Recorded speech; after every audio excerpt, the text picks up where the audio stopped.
part of the video, check the description box below in your YouTube player for tabs and backing tracks on my website, information about the sound tools I'm using today, and links to other goodies via my Patreon page. Like and subscribe to my channel if you enjoy the content. Thanks so much. Now let's learn.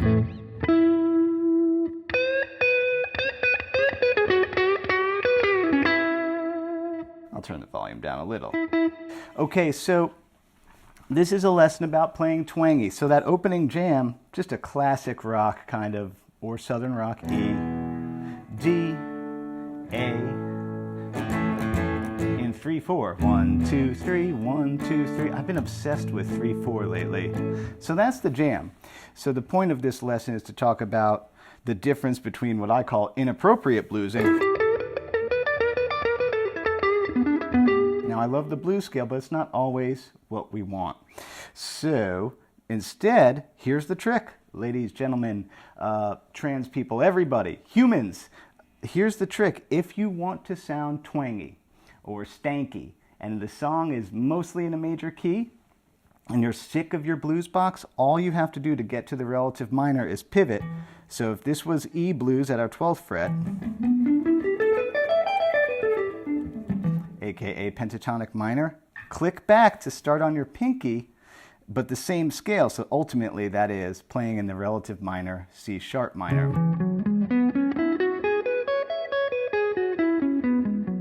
The thing is, if you don't play that first note, well then what was a pentatonic minor, swippity swappity, is now a pentatonic major.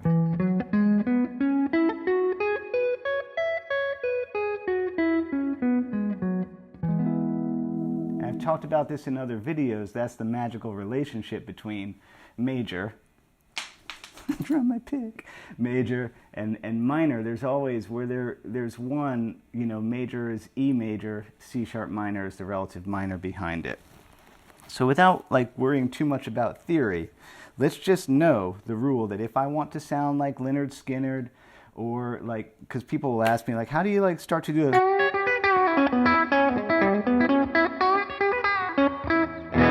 It's really just that that's like the first trick is, and I think I figured this out when I was like 15 and I used it for years. So instead of always being like, anyway, the opening lick is from the, and so, yeah, I go back and forth in this solo so you can kind of hear the difference, which is a cool thing to do too. But okay, opening lick, 9th fret on the G, slow vibrato. Yeah, I'm going really slow again. Vibrato, for me, I mostly do, I don't know what you would call this technique, where it's the hook, full contact, back here, down and back, twist of the wrist. I have a whole video on that. You'll see, there's a good Mike Campbell clip on Reverb's YouTube channel where he talks about vibrato and stuff like that. It's worth a watch. You know I like Mike Campbell, look at me. So that's the first lick, and then a 12, and that's just, yeah, me being, yeah, staying in the major pentatonic vibe with that 12 on the B goes up, and that's harder to get vibrato on. Now notice he's down on the strings. That's a secret to not get that sound. I keep this hand down. And you'll still actually hear a little bit of noise, and that's okay. 3 times. Get back to that 9. That 11. That's a hard one to get intonated because you want on that, and then the chord switches to D. So it actually ends up being like kind of a weird choice there, but don't worry about it. So, and it comes out of it. So you're on that 11. Pinky's going to get that 12. And he's going to come down.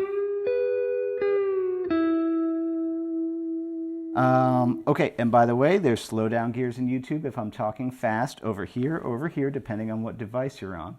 Spacebar pauses, arrows go, let's see, which way is the screen? Forward and back. By the way, shout out to my friend Brian. twinhousemusic.com if you need some pedals or guitars and some interesting used things and you're doing your fantasy shopping like we all do. So much shopping. Stop by his website. There's a lot of consignment stuff that comes through that you might not find on Sweetwater or Musician's Friend or something like that, which, those are good sites too, but, they're all going to have the same stuff.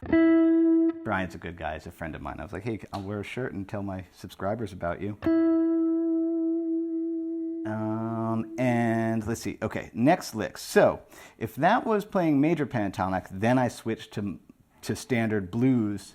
What I sometimes joke around is inappropriate bluesing. In this scenario, though, it's cool. It's just, well, I could digress about that. We don't always want to play pentatonic minor over everything all the time forevermore.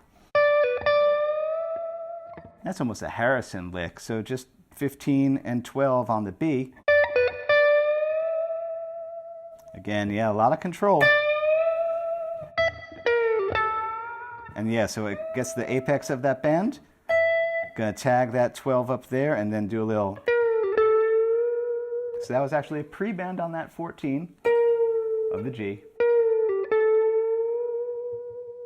And then I think, oh yeah, I purposely kept these pretty simple because I don't try to play flashy because I'm sick of it.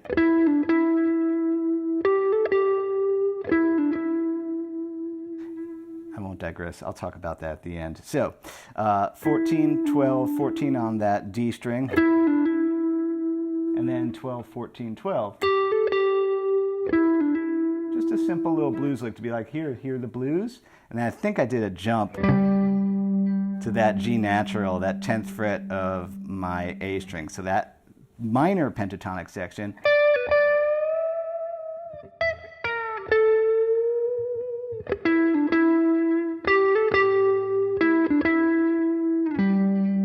And then I'm like, aha, listener, audience, okay, did you hear that? We went major pentatonic, then minor pentatonic, so now it's time to go back to major pentatonic to hear what the Skynyrd vibe feels like. I love Lynyrd Skynyrd. So that is, yeah, you'll actually hear Jimmy Page do that in the end of Stairway to Heaven, too. He does it right there. So that's a tricky one, because you have 9, 12, and then that, 11 down, 9. And I may hit that 11 there, and that means I'm going to use, what's up, my middle finger to catch it, which is a classic rock trick.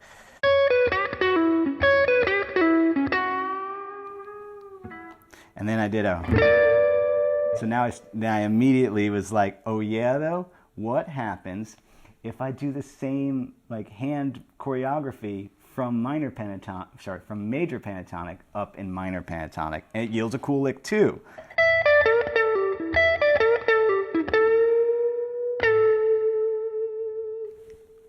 Bonus!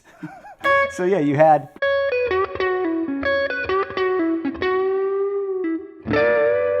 that little very Skynyrdy double stop there. 14 on the G going up, pinky's getting that 15. And then the same lick, but now, out of minor pentatonic.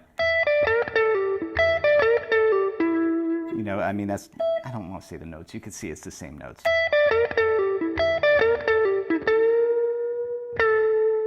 "14 up, 14 down, boom." And then I'm kind of abandoning the idea to end the solo because I think that's the appropriate amount of time for a Mike Campbell length solo. Long enough, but not epic. Yeah, I've been watching Mike Campbell videos on Reverb. It's fun. What else are we doing? Just climbing the walls. And then, so yeah, boom. So now I'm just kind of following the changes. That's a unison bend, 15 and 12 there. So that's E, and then here comes a D chord, so I grab that 14 and 14. Those are sixths. There's a gap between those. And then instead of doing, I guess I could have done like that for A or that for A, I did A7. because I knew it would be kind of skronky, and I didn't put any of my like favorite, you know, Haugen weird skronks in this. So that's a 14 and a 15. And then here's this E, 16 and 16. Those are sixes again. I have a couple of videos on these. It's not a sixth chord, it's an interval. If that's, you know, because I frequently will get questions in the comments like, what does that mean? It's an interval. You know, 1, 2, 3, 4, 5, 6 notes away. That's what a sixth is. And you know, you'll hear them in. I think I'm in the wrong key. Shoot, I'm gonna stop there. I think it was supposed to start higher, but that's what a sixth is.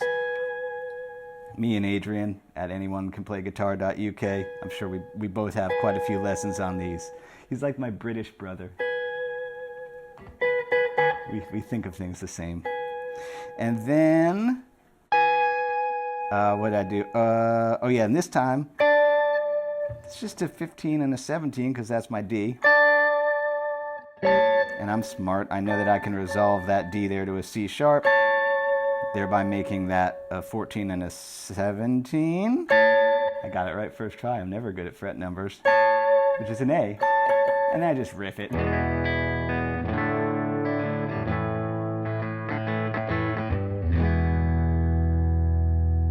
Did I talk about everything? Hold on, I keep little post-its.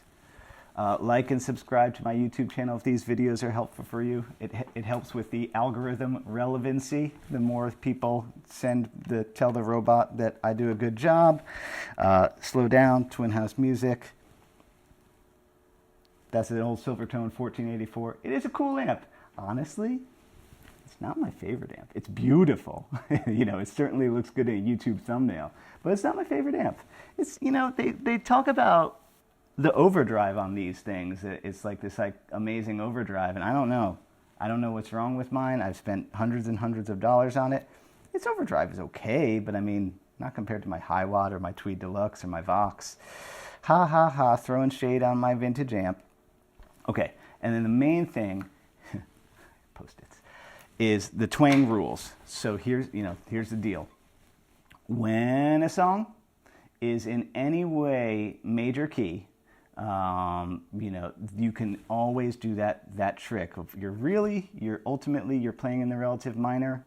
You could call it that. Let's just call it Skynyrd mode.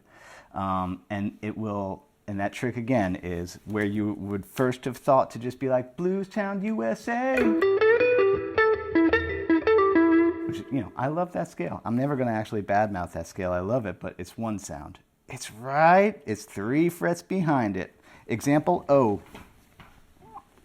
Oh yeah, I got plenty of time. I feel. Okay, so Clapton does it in Sunshine of Your Love. That's in D. I think that's when I first saw it. I think it was working on that solo because he goes, and then,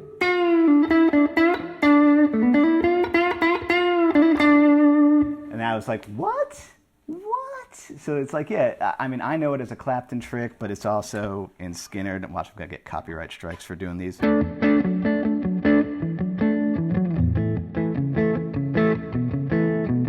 Because that, you know, if the riff is in D, you would normally, as a rock player, you're like, okay. But no, Skynyrd it out. If it was D, you know, there's my index, flip it out to that being my pinky, and now Rolling Stones' Dead Flowers. That's what Mick Taylor's doing through that whole song. And I reference this song all the time, yeah, because that song's in D, and instead of being like,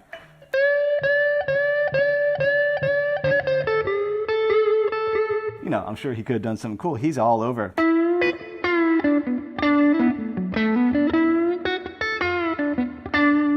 So that's, yeah, this is huge. This is just such a huge, simple trick, which I'm all about, these little adjustments, these little pieces that we can do that will make us have so much more fun. And yeah, you saw me get grouchy or precursor to grouchy about overplaying when I was earlier in the video, and I had this epiphany. I know that's not a word. You know, I think a lot about, and I mentioned this in other videos, the algorithms that are controlling our lives. As I think we all are aware of, like, what is going on? And I think they're setting a really high bar for stimulus that, like, you know, as you know, so I can only speak about guitar stuff, is that it's really like, you know, we're going to click on the really flashy stuff. We're going to click on the stuff that's really impressive and fast and going all over the place. But spoiler alert, real guitar playing, 90% of the time is...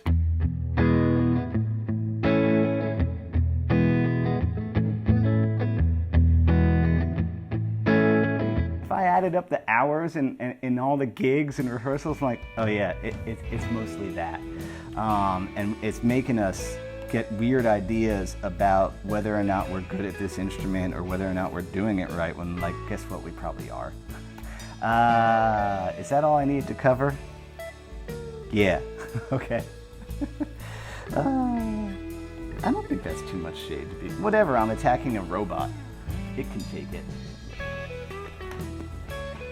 I hope. Watch my channel get taken down.